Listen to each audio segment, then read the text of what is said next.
అయినప్పటికీ కేంద్ర ప్రభుత్వం నుంచి వచ్చిన డబ్బుల్ని అదేవిధంగా వివిధ బ్యాంకుల నుంచి తీసుకుని ఈరోజు అన్ని కూడా ఒక్కొక్కటి మనం చేస్తున్నాం. మరి గత ప్రభుత్వంలో చూసుకుంటే రైతులకు సంబంధించి మరి ఆ రోజు రైతు భరోసా అది చాలా తక్కువ మంది ఇస్తే ఈరోజు మనం దగ్గర 46 లక్షల మందికి ఈరోజు రైతులకు ఇస్తున్నాం. ఎక్కడైతే ఎవరైతే మిస్ అయ్యారో వారిని కూడా గత సీజన్లో చూసుకొని 45,000 మందికి ఎక్స్ట్రా ఇవ్వడం జరిగింది. అంటే ఈరోజు ప్రతిదీ కూడా మనం ఒక డేటా ప్రకారం సైంటిఫిక్ గా ఆడుతున్నాం. ఏ రైతు ఇబ్బంది పడకూడదు, ఏ రైతు కుటుంబం ఇబ్బంది పడకూడదు.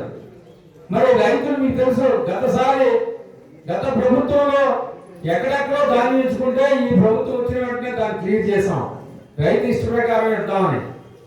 గత సీజన్లో మనం 7,500 కోట్ల రూపాయలు రైతులకి 24 గంటల్లో కూడా కొన్ని గ్రామాల్లో ఇవ్వడం జరిగిందని సందర్భంగా తెలియజేస్తున్నాం.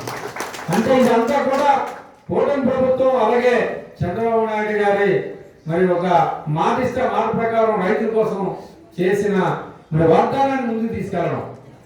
అన్నిటికన్నా మనం ఈ ఆంధ్రప్రదేశ్ చూసుకుంటే 60% మనం వ్యవసాయం మీద ఆధారపడుతున్నాం.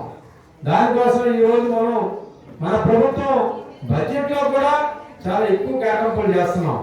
మీకు తెలుసు, సాగునీటి రంగం అంతా కూడా మరి 90% రైతుల కోసమే.